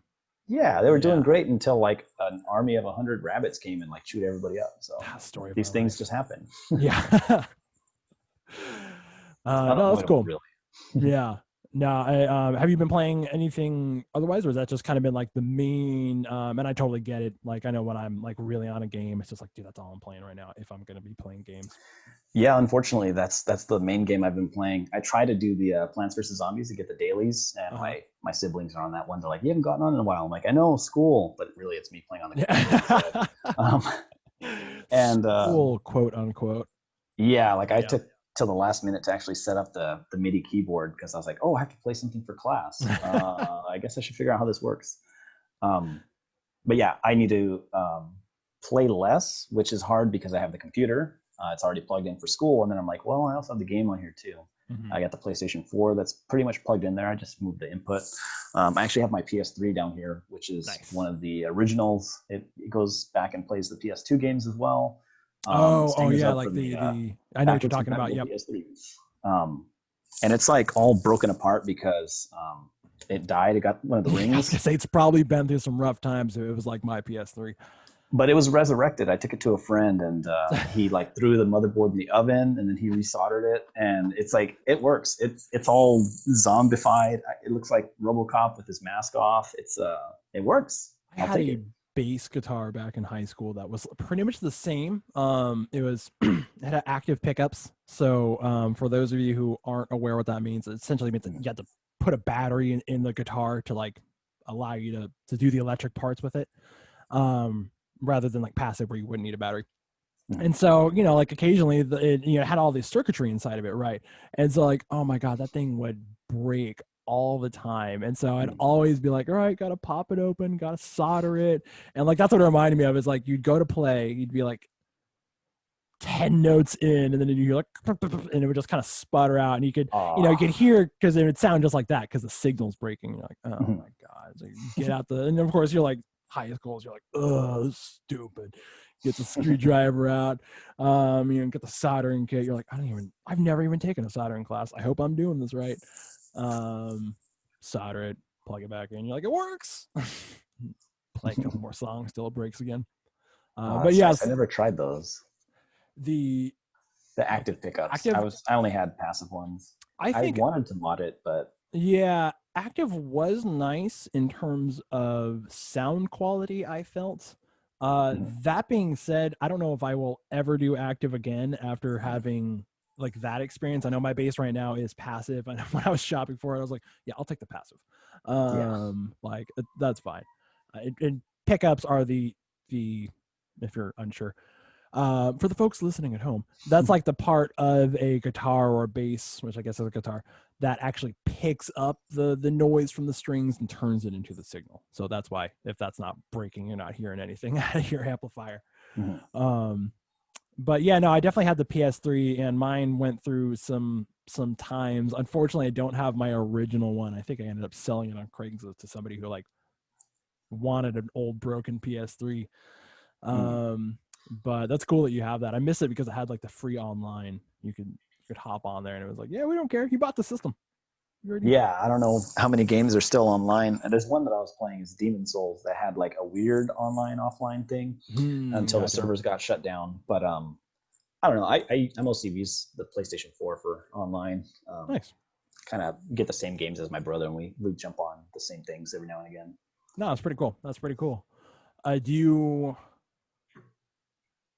What was I gonna? Oh my god! Oh, do you have any upcoming games that you are like kind of excited about? Like, I don't really have too many myself. Like I said, I don't keep up on like the gamer news as well as I used to, partially on purpose. But are there any upcoming games that are like, man, that looks cool? Because I know once in a while that happens for me. Something catches your eye, or yeah, every now and again I'll hear something, usually from my brother, because he just graduated from Fresno State, and he's got congratulations, his stuff at home. Yeah, good for him. Go Dogs. He's got time on his hands to play, and he's the one that's like got his finger on the pulse of the gaming industry. And me, like, it kind of started when I went to Sac State. I'm like, I don't know any games that are coming out. I'm just gonna do school, and like, if you get a game, we'll download it and play together. So I'm really not keeping up on like anything new. Unfortunately or fortunately. Like, no, and that's cool. Like I said, I don't. Games it's not like I'm like, oh, Veloy, man, I was really hoping to talk to you about those new ones. No, I'm pretty behind the times in terms of games. Like, aside from the Switch, I really don't have like a new system. I guess you could think of the PC, but even then, it's not. My computer's not super gamed out. I believe I'll have to get her on here. Jenny from the team, I think she's got a pretty souped up gaming rig. But point being, it can't handle like a lot of like newer titles, so I'm not like always waiting to get the newest thing. Like I do have the what is it, Modern Warfare that came out. Oh right, yeah. In case you guys can't tell, I'm into playing shooting games, but like even that, sometimes like my computer's like, bro, it's too much to run it, and you're like, I'm so sorry, I just wanted to try it. I know it's a newer game. So I do like to have that sort of, it's like the Goldilocks zone for gaming, where it's like, I do like to play them, but I try to keep that fine line. I don't want to play them too much, because I know I'm a student and I really should be doing studying and homework more of the time. Oh yeah, same here. That's my life. I should be doing more school than games. It sounds so simple, right? Yeah, it sounds so easy. Like I said, it's really easy in principle, and then you keep it in mind, and then of course, like I said, it's a self-negotiation of like, I'll just 30 more minutes, just one more turn, just a little bit more time playing the games. And then you do that 20 more times, and you're like, oh man, it's bedtime. Where'd the day go? Every time. Guess I'll try tomorrow. How are we doing on time, Veloy? Are you good? Yeah, we're good. This is a good time. Awesome. I think I did want to ask you about the beard. So I wanted to kind of get the beard story. So fun fact, when I met Veloy way back when in the spring of 2020. The before times. Yeah, the before times. Yeah, no kidding. But you were, if I remember right, I know technically I met you last fall during the interview process. Yeah, we interviewed together, didn't Yeah, we? we did. That was, so I guess, Stingers up to yeah, that. so about a year ago. Well, I'll restate that. So about a year ago when I met you, you were clean shaven. And oddly enough, I think I had a beard, so I think the tables have turned. So what made you decide to, I guess, start rocking the beard? Oh man, if it was Kind a of a decision, jump of topics, but if it was a decision, it was a bad one because it's yeah. I had long hair before, and I was like, long hair is great until you have to like take care of it and like clean hair out of the drain, and it's like it's not glamorous. yeah, I can feel that. Kind of the same with the beard. Actually, it's I had a concert the last week that we were on campus. I think Friday the 13th was like when everything was shut down for good.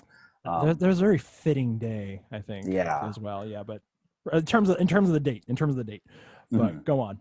Yeah, so I think I had a concert that week, Mm-hmm. or maybe the week before, and that was like the last time I shaved. And then I just, I'm like, well, I don't have anything to shave for.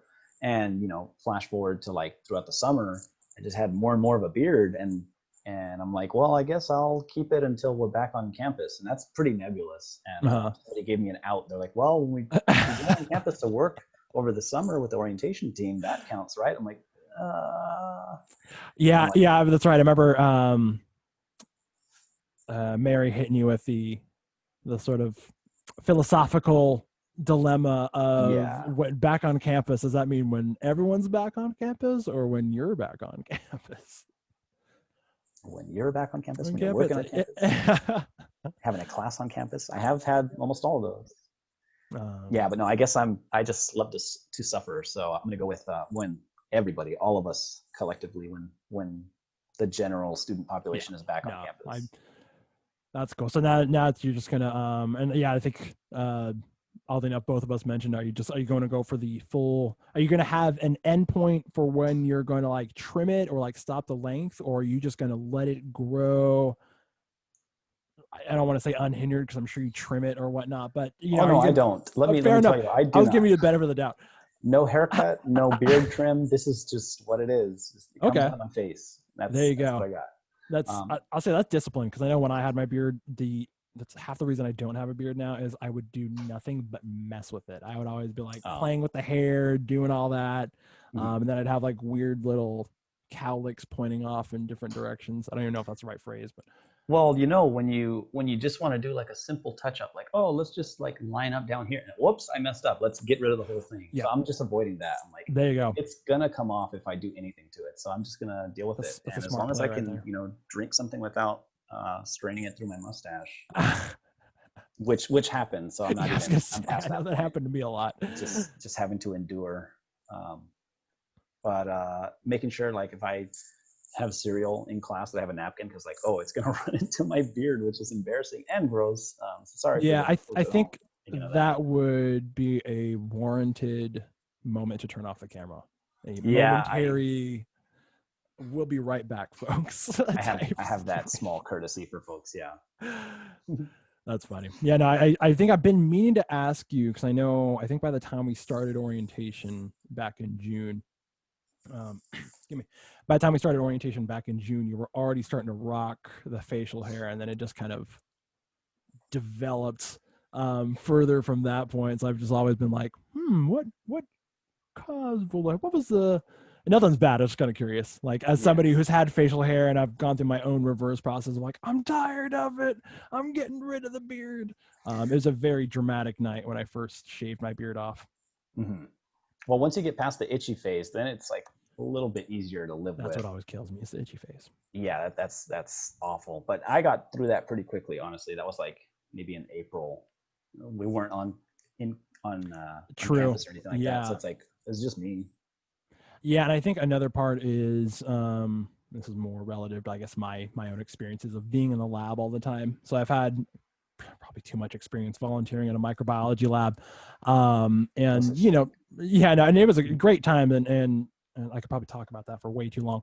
But the point is, kind of like with the COVID procedures is, gloving up and all that. You're not really supposed to touch your face, especially when you're working with bacteria and whatnot. Right. And I swear, what would always happen is as soon as you suit up, get your gloves, goggles, and everything, it's like, oh man, now my beard is itchy, and you're like, Yep. oh, I used to want like a watch. Yeah, I used to want like a watch with like a fake fingernail just so I could like scratch myself. But that was happening. Like, I'm just gonna get rid of this because this always itches. It's like my beard doesn't always itch, but when it does, it's right when I put my need it gloves. not to. Yeah, it's right when I entered a very bacteria-filled lab.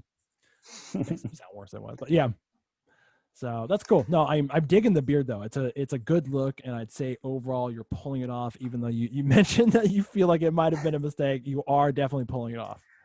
Thank you. It's definitely a mistake. My head's too big enough as it is, so I just like the hair is going all over the place. The beard is. It's like, yeah, it really shows that I don't work out because I got like this scrawny body, this giant head. Like, not a good look. I don't know. With the beard, you could kind of get that that wiry mountain man kind of like look going. Oh, I have to be careful because I put on a bandana and it kind of sends the wrong message. I like this one because it's green and it works as a green screen on Zoom. Oh, there we go. If I tied it in the back, it would look a little bit better. Yeah. But really, there's only so much you can do without looking a certain kind of way. Now, whatever that way is. No, it's good. It's good. I think it looks good. Thank you. It kind of gives you that like, I guess I want to say like hippie-ish kind of look. Whoops. Oh, there it is. I can have Herky sticking out of the top of my head. nice, so. Nice. So for those listening, Veloy has managed to turn his green bandana as his green screen. Yeah, I know. Living the dream. Logan, who is one of the coordinators right now for the new student orientation team. Congrats, Logan. Yeah, congrats, Logan. As well as Gabriel and Garium. I almost forgot who the coordinators were. Nice. I was unprepared for the comment, but yeah, certainly congrats to them. But overall, the reason he had like I think it's not a poster, but like a blanket or something hanging behind him. He had like the Sac State thing hanging behind him, and he was able to use that as his green screen. That's kind of what it reminded me of. And I always thought it was cool because it was like you still had the rest of his background, but then it was like this sort of moving green screen. Yeah. Yeah, those are fun. I got called out a couple times for being too distracting. I'm like, sorry. Yeah, we're all in show business now that we're all on Zoom. Absolutely. Yeah. Well, I'd say that's we've definitely been at it for I think about an hour and a half now. If my clock is not lying to me, which sometimes it does if the batteries are getting lower. Before we concluded or call it a session, are there any concluding thoughts that you would like to share with the or questions? Concluding thoughts or questions that you would like to share with the audience or myself? Yeah, let's see. Just kind of off the top of my head, I definitely wanted to say that working the orientation team this summer was like probably the best thing that I've done since I transferred. Like, I'm enjoying Sac State, and that really just kind of put it over as like, I really enjoy being here, meeting folks, working with students, and learning more about the school. And I'm like you, I love hearing about other people's majors. Like, I'm surprised I talked about mine so long. But staying in touch with people, even however we can in this time. I know there's tons of people on Discord. That's kind of been where I've been living. Nice. I got some friends from back home, got some friends from here, orientation teams and clubs. I know when Austin was on last week, you guys were talking about clubs and activities and things like that. And I didn't even mention that I was a drum major for the marching band, which in a normal year would be something, and then this year is something else. So we're doing the best we can. Instead of having, let's say, 150 people meeting in person, we have a little less, and it's all digital. Virtual. I was gonna say, I didn't know if they were maybe doing like an outside type of activity, people meet like in a field or whatnot. No, there's pretty much nothing on campus just because logistics. So we're doing like recordings and things like that. Okay. So there's still ways to get involved. It just looks different now. And I like how you all talked about, reaching out and seeing what clubs are doing what. I just did the paperwork to become an officer for that. Nice. Through student organizations and leadership. No, will it be And for marching band? Just to make sure I'm following. Like an officer for yes, that's awesome. Yeah, that's good to hear. yeah. So the marching Yeah. band club, and just making the most of the resources and people you can talk to for Hmm. campus for any questions, like we kind of talked about earlier, and definitely advocating student health and counseling services when you need someone to talk to or need any resource. They've got a lot that's still available online. Um, talking to someone um, Hmm. through telemental health or any of the services there, like Yeah. we can definitely feel like there's nothing for us. Like I just have to stay home, and this is And just everything that there hunker is right now. down. Hmm. Yeah, but being social when you can, safely, if you're in person, and um, Zoom or Discord or anything like that online. Um, I'm not going to say I'm obviously not living my best life. I don't know who is, but it's we're doing what Everything's we relative. can. Yeah. Yeah, yeah. Yeah. I think things are pretty good considering where we're at. Hmm. Um, and yeah, just wanted to share with folks, thinking about you. I miss the team from the summer, and it'd be great to have seen everybody, in person. I think we kind of did on campus, We but got we got a good, I don't want to say substitute, but um yeah, I mean, we definitely got to see a good portion of the team, which was honestly better than nothing. Sounds terrible, but yeah, it was wholeheartedly better than like just seeing everyone solely virtually, and being able to get that physical in person. Like, hey, what's up, folks? Even if we all were masked up and had to stay like 6 feet away, and so on and so forth. yeah, definitely wishing the best to all the folks that graduated are moving on to the next thing in their lives. And for everybody else that's still here or everybody that just came in, we had a bunch of new students come in. Mm-hmm. Um, it is crazy right now, just thinking of how this year is different from the same time last year. But um, yeah, I'm usually not like a positive person, but like maybe it's because I'm right by this window and I'm getting some good sunlight. But like Get the it's vitamin D. we're doing the best we can, and we can look after each other, and get what you need for Yeah, yourself. yeah. Um, I'm not like on social media or anything like that, just because I'm boring. But I like checking in on people, hearing from them, and again, thanks for having me on here, Chris. Of course, no.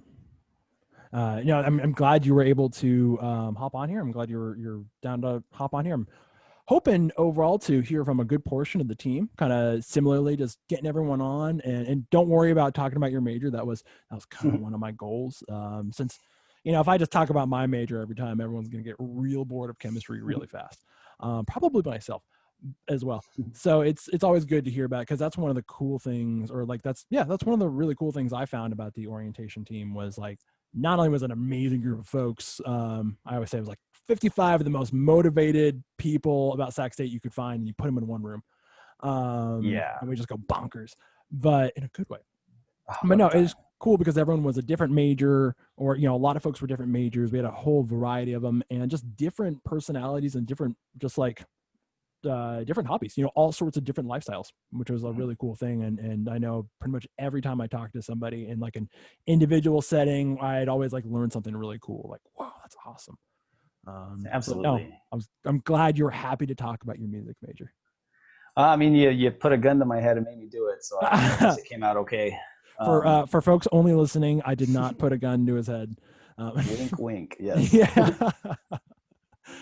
No, we had a great time though. But thanks for having me on here. I look forward to tuning in and hearing everybody else just talk. That's more fun than it sounds.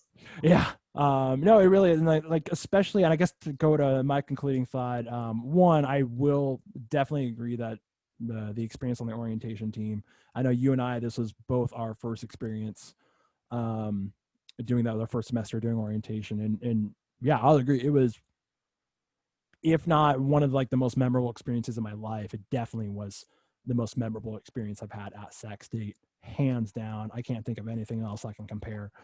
Maybe when you get those deals on coffee, but no, it's yeah, no, oh man, I know, my cup's looking low, but no, it was a great experience. I can't think of anything that would have come close to that, that I could have done over the summer. maybe curing cancer or something awesome like that. But maybe if There's I always come out next with summer. yeah, there's next summer. But no, it was a great thing. And yeah, I guess kind of going into what I had mentioned last time, that's one of those ways to just get really involved, get in touch. Kind of like what you're going on or mentioning with your concluding thought rather is yeah, just really try to maintain that sense of community. And even if it's not academically, so if folks are listening, even if it's not, hey, I'm not really getting in touch with my classmates, your professors, which I get it, sometimes you don't really have much to talk to your professor about, like, you don't need to send awkward emails or like, hey, let's talk. But even if it's just, a neighbor or like sending out like kind of like the commercials you saw from I think like Hallmark where you get like the person would send a postcard to the lady across the street, you know what I mean? And I know it's kind of corny right there. I'm not saying like maybe send postcards to strangers, but little things like that really still show that kind of like you're saying, it's not just an individual hunker down in your house or, just the folks that you're living with, which, after a month can be like, oh my God, I'm stuck in this little space with people, that social space. But yeah, just do what you can to maintain that community. And definitely, like you were saying, this is more just a reiteration, is find a schedule for yourself. Even if you're not exercising, which is totally fine. Just some sort of stability. That's really important. Yeah. Yeah, it'll make a big difference. Instead of like, oh, what day is it? It's like, okay, I have a plan for today, and that helps. Now, I guess one last question, kind of going back to the major. Mhm. If folks were interested in learning music right now, like say I wanted to, I know I mentioned I played guitar and stuff, but like let's say I didn't have any music experience and I wanted to get into playing an instrument. um if you happen to know some resources, or what would you, or just generally, what would you recommend for folks who are trying to get into music playing, either maybe as like an academic program or just, like, a chemistry major, but I just want to play music. Maybe I have some extra time at home or whatnot. What are some tips or just general pieces of advice? Ooh, that is, you really did it to me. That's something I did not have an answer prepared for. Um, but I would say it Save the best for depends. last. If it's like, a college student, if uh, it's elementary student, I would say talk to me. I'm definitely not the guy with all the answers, but I'd love to hear that. Like if you have any questions or know somebody who's like, what does music look like right now? mhm. I mean, I will prioritize that over my schoolwork. I'll get my schoolwork done, but that do, sounds like a great conversation to have. do you since you're mentioning that, um, what would be the best way for folks to contact you if somebody wanted to, if you're comfortable giving out contact information on the podcast? um Oh boy, like I said, I'm not interesting, so I don't even know if I have a well, you contact said that to reach page. out to you and talk to you about the music, right? Oh, I Or was thinking it was like you, but I was kind of just using myself as an example, but I was just saying, if somebody were listening and maybe they were like, maybe they were thinking about wanting to play music, or they listened to you talking about it, they're like, hey, that sounds like a cool thing I could be doing right now. um like I said, I admittedly have some instruments already in my house. So I was just kind yeah, of using myself as a hypothetical rather than bringing up the fake Joe name again. that's let's see. I would say like find me on Facebook, Veloy Tafoya. Send me a message and just make sure music is in there, so you don't look like a Okay. total stranger. And it could be a total stranger and just want to talk about music, and it's like, let's go, I'm in. Um, And but then do you yeah, have, go, yeah, sorry. that's tough. Like, I should have like a platform where like, yes, send your music questions to da da da at Well, I mean, whatever. you don't have to be available for questions per se. Mhm. And I might have misinterpreted. I realized I kind of worded the question initially, but I guess overall, even if there were just recommendations or just tips, like here's something that I would, for aspiring musicians out there, what are some words you would like to share with them? There we go. Hmm. I I would definitely say listen to music. There we go. There's recordings. I mean, just going on YouTube, like I said, sometimes Uh-huh. it feels like work, but if you can really find like recordings, styles of music that you really like, um, finding live music right now is hard, but if you can listen to recordings or streams of Mm-hmm. concerts, um, that can kind of lead you down the path, lead you to other things, and start asking the right questions. Look at the comment section. I know the comment sections are usually trash, but why I wish I had a better answer prepared. But No, yeah. honestly, just kind of exploring. Like we have the time, you'll probably end up in a rabbit hole throughout your day for some other reason. But yeah, that's. I wish I had an academic answer for that. Well, if, I mean, we could always bring you back if you think of a better or something more that you would like to add on in the future. I don't want to say better because that's a pretty good Yeah, perspective. I would say there's really not a wrong way to get into music. Like I Okay. said, No, video game that's music is looked down on by some people, but it's like some of the best music I've heard. Um, mariachi band is yeah. different than orchestra, but they are. I mean, that mariachi band, one they make in the before time made a lot of money. Like that's a great gig. And I'm not a performance major, so I'm Mhm. probably not the best person to ask about like, oh, if you want to be a professional musician and all this. I'm coming in more from the ed side. I would just say be open to things, explore, Nice. and enjoy music how you enjoy music. So if you're, I'm not going to try to turn anybody off of music for sure. That would be my kind of my lasting impression of it. Nice. Just have Yeah. fun with it. No, and I Yeah. think that's really important, especially what you said about, there's no wrong way to get into music, and there's no bad. I mean, I guess it could be bad music, but Oh, um, there's there's not music I like, don't enjoy. yeah. I mean, but even then, it's like it's good to remember, like, oh, that's a personal preference. Like, I know there's music that I might not enjoy. I'm certainly not the biggest country listener, but it's not to say Yeah. that country music is bad. And if you're into country, that doesn't mean like, hey, don't be into country because I'm not into it. As Mhm. well as what you said about like, hey, if video game music happens to be something that they're like, look, I'm feeling it, you know what I mean? Or maybe it's like a movie soundtrack or something, Yeah. rather than like what they might think might be the more conventional pathway. That there's nothing wrong with that. It's about just whatever gets you interested. Mhm. Nice. Well, cool. No, that was some pretty good thoughts right there. I like it. I like it. So yeah, Veloy, certainly I was glad to have you on the episode. I'm glad we were able to get you on. I know it was kind of short notice, like kind of texted you and was like, hey buddy, you free? Um, No, it's all good though. but I'm really glad you had me on here. I appreciate it. cool. No. Um, so yeah, we'll have to, similar to Austin, we'll have to get you on another time. Um, is there anything else you'd like to add before we wrap it up for today? That sounds good to me. As always, stingers up. That's Yep, the perfect, podcast. perfect. Yeah, no, and Veloy, I couldn't have said it better myself. For everyone at home or wherever you are listening and or watching this podcast, the stingers up.